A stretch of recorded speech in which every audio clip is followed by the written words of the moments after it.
ओम शांति 3-8-22 की वाणी है। मीठे बच्चे, बाप की याद कायम तब रहेगी जब बुद्धि में ज्ञान होगा। ज्ञान युक्त बुद्धि से रूहानी यात्रा करनी और करानी है। प्रश्न, ईश्वर दाता है, फिर भी ईश्वर अर्थ दान करने की रस्म क्यों चली आती है? उत्तर, क्योंकि ईश्वर को अपना वारिस बनाते हैं। समझते हैं इसका एवजा वह दूसरे जन्म में देगा। ईश्वर अर्थ देना माना उसे अपना बच्चा बना लेना। भक्ति मार्ग में भी बच्चा बनाते हो, अर्थात सब कुछ बलिहार करते हो। इसलिए एक बार बलिहार जाने के रिटर्न में वह 21 जन्म बलिहार जाता है। तुम कौड़ी ले आते हो, बाप से हीरा ले लेते हो।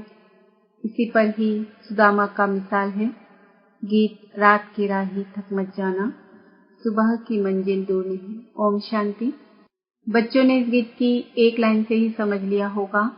बाप जब बच्चे कहते हैं तो समझना चाहिए हम आत्माओं को बाप बैठ समझाते हैं। आत्म अभिमानी बनना है, यह तो सब जानते ही हैं। आत्मा और शरीर दो चीजें हैं, परंतु यह नहीं समझते हैं कि हम आत्माओं का बाप भी होगा। हम आत्माएं निर्वाण धाम की रहने वाली हैं। यह बातें बुद्धि में आती नहीं हैं। बाप कहते हैं ना, यह ज्ञान बिल्कुल ही प्रायः लोप हो जाता है। तुम जानते हो अब यह नाटक पूरा होने वाला है। अब घर जाना है। अपवित्र पतित आत्माएं वापस घर जा नहीं सकती, एक भी जा नहीं सकता। ये ड्रामा है। जब सभी आत्माएं यहाँ चली आती है, फिर वापस जाने लगती है। यह तो अभी तुम जानते हो कि बाप हमें रूहानी यात्रा सिखला रहे हैं। कहते हैं, हे आत्माएं, अब बाप को याद करने की यात्रा करनी है। जन्म जन्मांतर तुम जिस्मानी यात्रा करते आए हो, अभी तुम्हारी है यह रूहानी यात्रा। जाकर फिर मृत्युलोक में वापस आना नहीं है।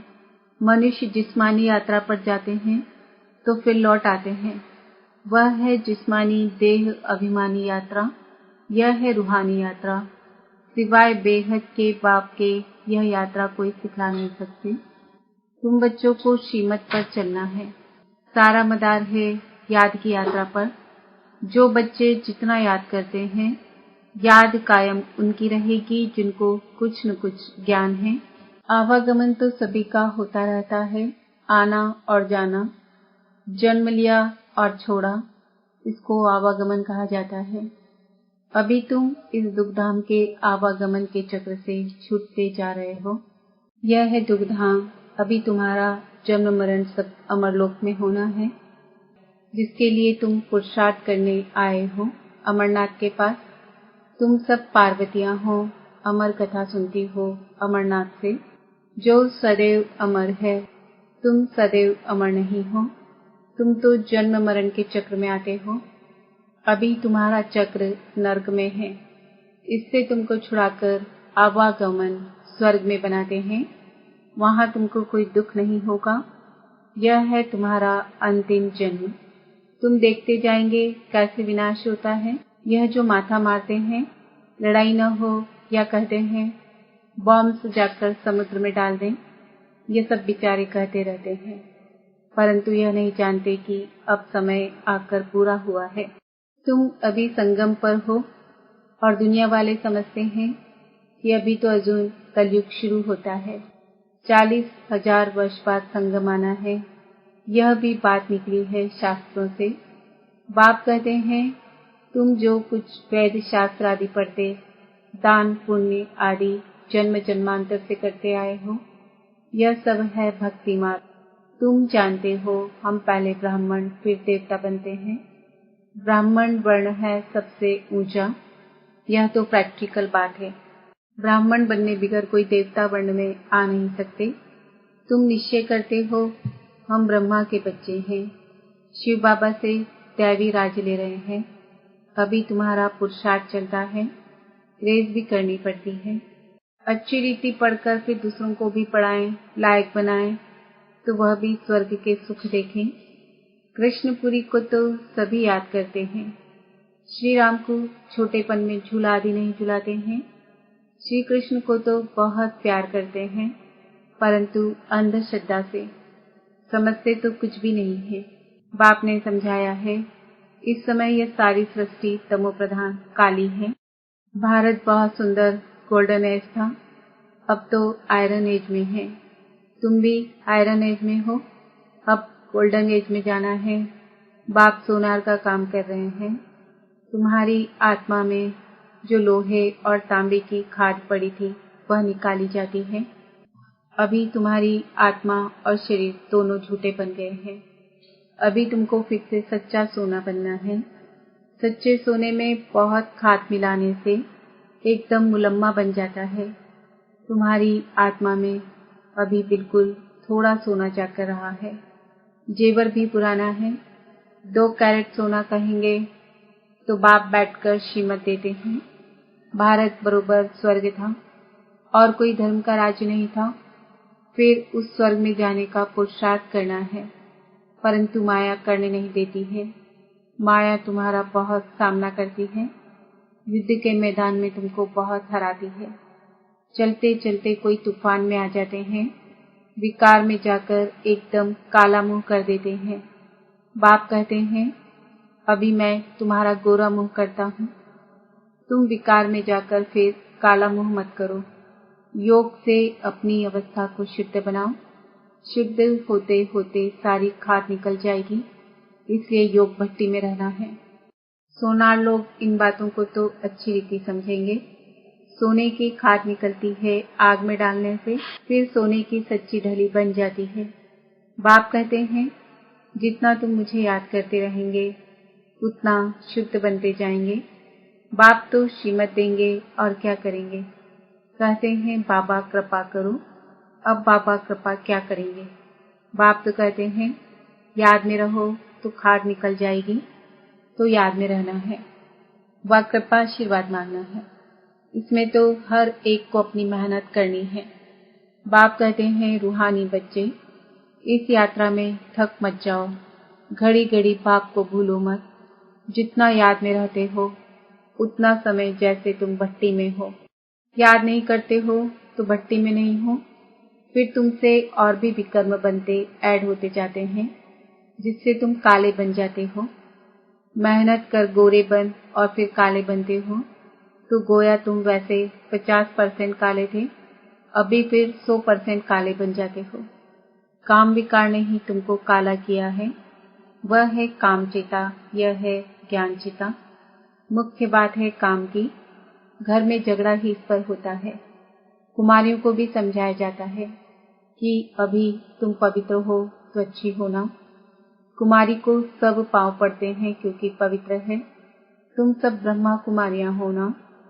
तुम ब्रह्मा कुमारियां ही भारत को स्वर्ग बनाती हो, तो तुम्हारा यादगार भक्ति मार्ग में चला आता है।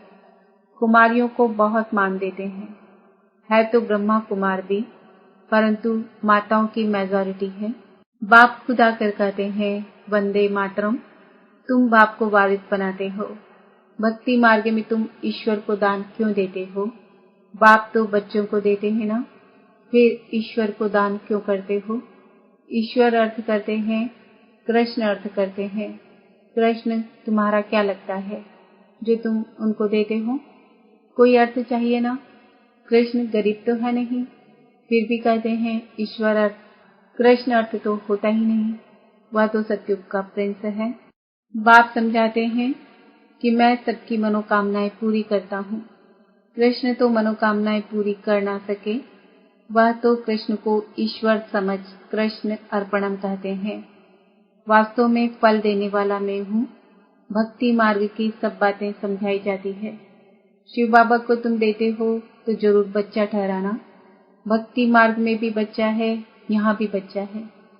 भक्ति मार्ग में अल्पकाल के लिए एल्जा मिल जाता है। अभी तो है डायरेक्ट, इसलिए तुमको 21 जन्मों के लिए वर्षा मिलता है। यहाँ तो पूरा बलिहार जाना पड़े। तुम एक बार बलिहार जाते हो तो यह 21 बार बलिहार जाते हो। तुम कोड़ी ले आते हो बाप से हीरा लेने के लिए। अंदर समझते हैं हम चावल मुट्ठी शिव बाबा के भंडारे में डालते हैं, सुदामे की बात अभी की है। शिव बाबा तुम्हारा क्या लगता है जो तुम उनको देते हो? बच्चा है तो तुम बड़े ठहरे ना।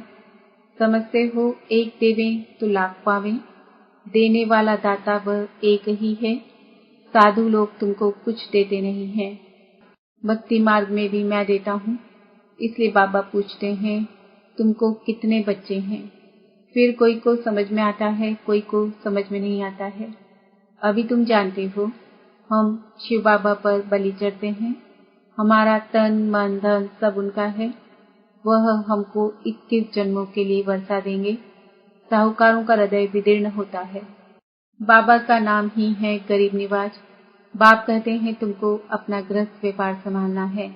ऐसे नहीं कि तुम यहाँ बैठ जाओ, सिर्फ श्रीमत पर चलते रहो, माँ में कम याद करो बस। भक्ति मार्ग में भी तुम गाते हो कि मेरा तो एक दूसरा न कोई। तुम बच्चों को कितनी बातें समझाई जाती है। सब तो एक जैसे समझ वाले हो नहीं सकते, पिछाड़ी में निकलेंगे। फिर तुम्हारे में बल भी होगा, सुनने से ही झट आकर पकड़ लेंगे। निश्चय हो कि बाप हमको 21 जन्मों के लिए स्वर्ग का मालिक बनाते हैं तो एक सेकंड भी न छोड़े। यह बाबा अपना भी अनुभव सुनाते हैं ना। यह तो जौहरी था। बैठे बैठे क्या हो गया, बस देखा बाबा द्वारा बादशाही मिलती है। विनाश भी देखा, फिर राजाई भी देखी तो बोला बस छोड़ो इस गुलामी को। साक्षात्कार हुआ परंतु ज्ञान नहीं था। बस मुझे बादशाही मिलती है। देखते हैं बाप स्वर्ग की बादशाही देने आए हैं तो फट से पकड़ना चाहिए ना। बाबा यह सब आपका है, आपके काम में लग गया। बाबा ने भी सब कुछ इन माताओं के हाथ में दे दिया। माताओं की कमेटी बनाई, उन्हों को दे दिया। बाबा ही सब कुछ कराते थे। समझा बाबा से 21 जन्मों के लिए बादशाही मिलती है तो अब तुम भी लो ना। बाबा ने झट गुलामी छोड़ दी। जब से छोड़ा है तब से बड़ा खुशी में चलते आए हैं। यह तो अनेक बार हमने देवी देवता धर्म स्थापन किया है। बाबा ने ब्रह्मा कुमार कुमारियों द्वारा अनेक बार स्थापना किया होगा।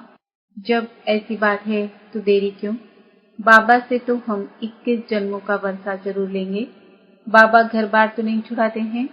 बल उनको भी अच्छी रीति संभालो। सिर्फ बाप को याद करना है। नशा रहना चाहिए कि हम बाबा के बने हैं। बाबा को लिखते हैं बाबा फलाना बहुत अच्छा निश्चय बुद्धि समझदार है।